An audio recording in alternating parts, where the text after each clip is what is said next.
Bonjour, cette vidéo montre un travail, un job possible à partir d'un job GitLab.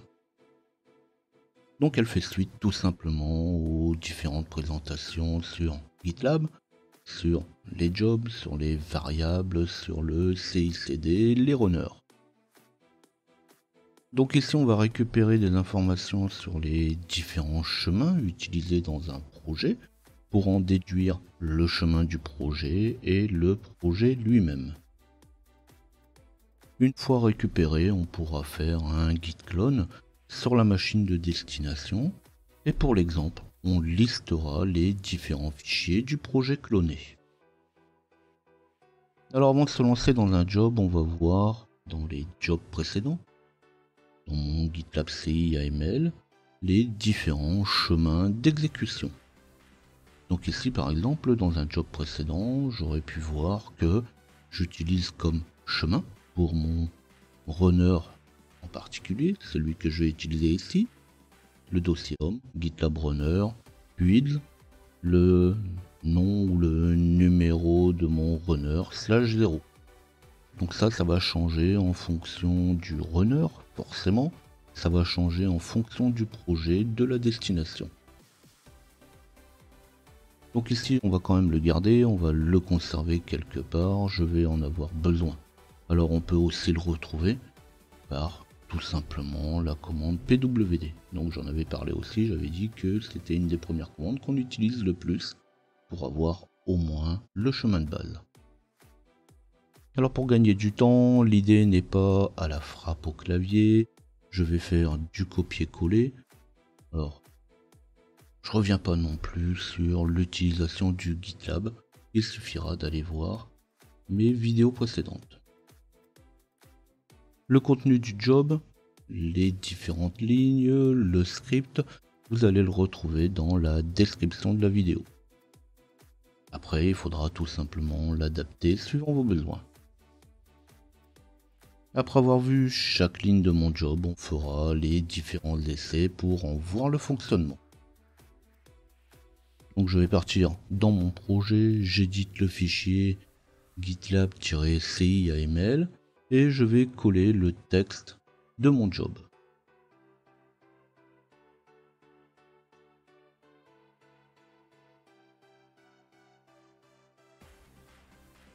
Donc ici j'ai appelé mon job test runner clone git, comme j'aurais pu l'appeler avec n'importe quel autre nom. Donc je reviens pas non plus sur les premières bases de mon job.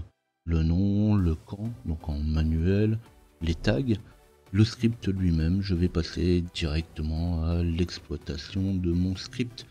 Toutes ces premières étapes, vous allez les retrouver dans mes vidéos précédentes. C'est pareil, je vais pas rentrer dans le détail de mes variables. Tout simplement, le code qui est utilisé, c'est exactement le même que si je l'utilisais sur du bash ou du sh, donc un script shell quelconque. Donc forcément, je vais pas rentrer justement dans le code lui-même. Il suffira d'aller voir sur internet et chercher les différentes informations que vous avez besoin.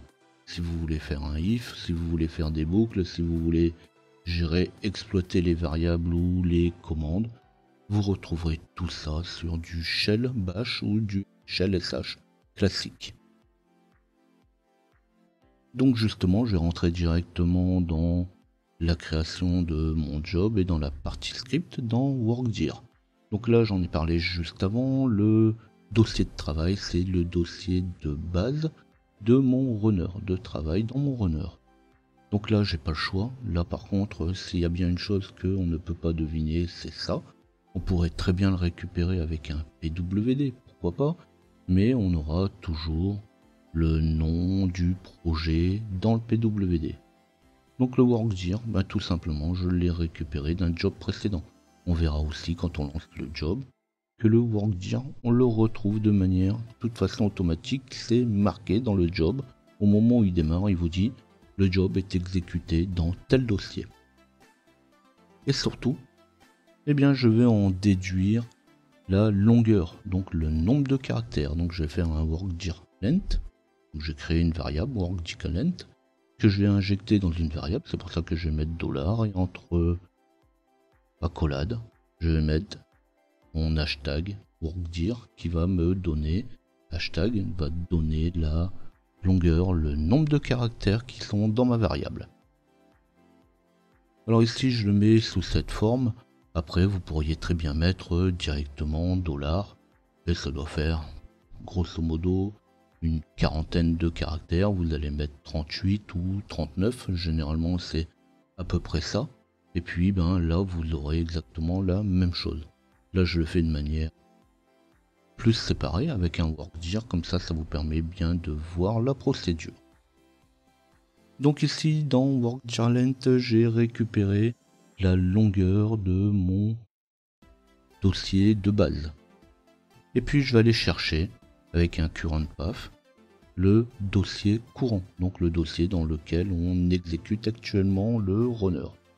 Donc forcément, on va en déduire, c'est relativement simple à comprendre, que si je prends mon dossier courant et je retire la première partie workdir, il me restera que mon dossier de travail.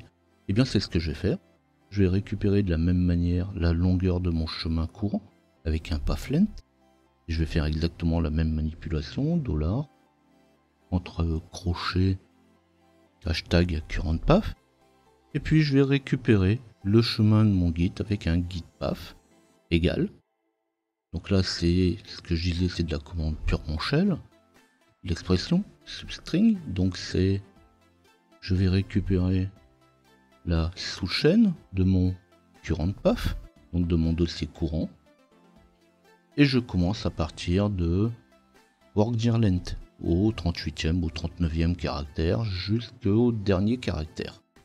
Ce qui va me donner tout simplement mon git path va contenir justement, c'est ce que je disais juste avant, la partie entre le workdir et mon chemin courant. Pour en déduire le projet, ben ça va être simple. Je vais tout simplement reprendre mon git path et puis extraire le texte à partir du dernier slash. Je continue. Donc là, ce coup-ci, j'ai récupéré toutes les informations qu'il me faut. J'ai le nom de mon projet, j'ai mon chemin de mon git, j'ai mes différentes longueurs. Et bien maintenant, je vais pouvoir tout simplement exploiter les informations que je viens de récupérer. Donc je vais créer un dossier, -p pour lui dire que si le dossier existe déjà, il va pas me retourner d'erreur, /home, /gitlab-runner, /projet-git. C'est là-dedans, c'est dans le dossier là que je mets systématiquement tous mes projets. Donc là en fait, c'est cette partie là que vous allez pouvoir adapter, puisque ça va dépendre de là où vous voulez cloner votre projet. Je vais faire un rm-rf /home /gitlab-runner /projet-git et mon projet. Donc je vais supprimer l'ancien projet si jamais le projet y existe déjà, ce qui va m'éviter d'avoir des erreurs. Si je fais un git clone dans un projet qui est déjà existant, il va me dire que le projet existe déjà et je vais me retrouver avec des erreurs que je ne vais pas forcément pouvoir maîtriser. Quand c'est fait, je vais me déplacer dans mon dossier de projet, donc dans mon dossier home GitLab Runner projet Git. Et là, je vais tout simplement faire un git clone http username _password @gitlab.loisel.loc et mon gitlabpath.git. Alors là, j'utilise deux variables dont je n'ai pas parlé. Tout simplement une variable username et une variable password. Donc là, on va aller voir dans setting. Alors là, j'ai mis des variables, tout simplement avec un login et un mot de passe. Alors généralement ici, moi je vais utiliser mon nom d'utilisateur avec mon mot de passe. Mais pour ce type de manipulation en production, généralement ce qu'on va faire, on va créer un utilisateur spécifique sur le projet. Comme ça, si jamais quelqu'un de mal intentionné venait à récupérer le login, le mot de passe, on aura le login, le mot de passe uniquement pour le projet. Après, vous pouvez aussi créer un utilisateur limité qui n'a que le droit de lire, donc tout simplement en tant que lecteur, mais vous pouvez après, de toute façon, créer l'utilisateur avec les droits que vous voulez. Ça va dépendre du contenu du job et du rôle du job. Donc là forcément, je vais faire un git clone de mon projet, donc en utilisant cet utilisateur et ce mot de passe. Et puis pour terminer, juste pour montrer ce que ça donne, je vais faire un echo avec le nom de mon job, donc là list file, donc il me dit que je vais lister les différents fichiers. Et pour pouvoir faire ça, je vais faire un cd /home/gitlab/runner/projet/git/projet, donc dans mon projet courant. Et je vais tout simplement faire un find./name étoile.étoile. Donc là, juste pour afficher les différents fichiers qui ont été clonés. Alors bien sûr, cette dernière partie, ces 3 dernières lignes, c'est à vous de les adapter en fonction de ce que vous voulez faire.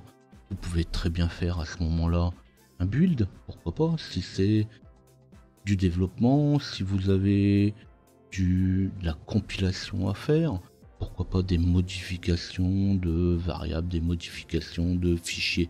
Donc là, à partir de là, vous pouvez faire tout ce que vous voulez. Et là, vous travaillez directement sur un clone sur votre GitLab Runner.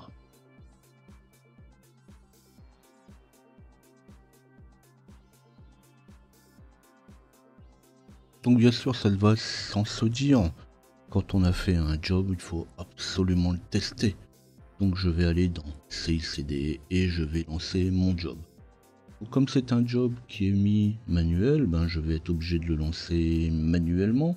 Et quand je vais le lancer, avec les tags, il va attendre tout simplement le bon runner. Donc là, on est quasiment obligé pour ce type de job d'aller chercher un runner spécifique. Comme je disais, si vous prenez un autre runner, le chemin de base pourrait être différent. Et il exécute. Lorsque le runner appelle mon job, il va exécuter le job. Alors ceux qui désirent voir de plus près comment ça se passe, qu'est-ce qui se passe à l'intérieur de mon script, il n'y a rien qui vous empêche de faire des échos avec les différentes variables pour voir leur contenu et pour comprendre de manière un petit peu plus précise ce que fait exactement le job. De toute façon, il ne faut pas croire. Comme ça paraît relativement simple. Effectivement, j'ai juste fait un copier-coller en plus. Mais en réalité, pour arriver à ce type de job, de toute façon, on est obligé de faire quelques essais avant. Ne serait-ce que pour trouver le chemin de base. Donc là, justement, dans l'exécution, on va retrouver ce chemin de base. On voit chaque commande qui s'est exécutée. Et à la fin, on voit tout simplement la liste de mes fichiers. Donc ce n'est qu'une liste de commandes qui vont s'exécuter les unes derrière les autres. Donc c'est pareil, je reviens pas sur le contenu, sur la manière d'avoir fait le job. Chacun exploitera ensuite les informations suivant ses besoins. Si cette vidéo vous a plu, vous n'oubliez pas de liker ou laisser un tip sur tipeee.com/ljpinfo. Abonnez-vous à la chaîne pour retrouver mes prochaines vidéos. Pour mes documents, il suffit de taper ljpinfo dans votre navigateur web. Si vous avez des questions, si vous avez des suggestions, des besoins particuliers, n'hésitez pas à le laisser dans les commentaires de la vidéo. Sinon, on se dit à bientôt.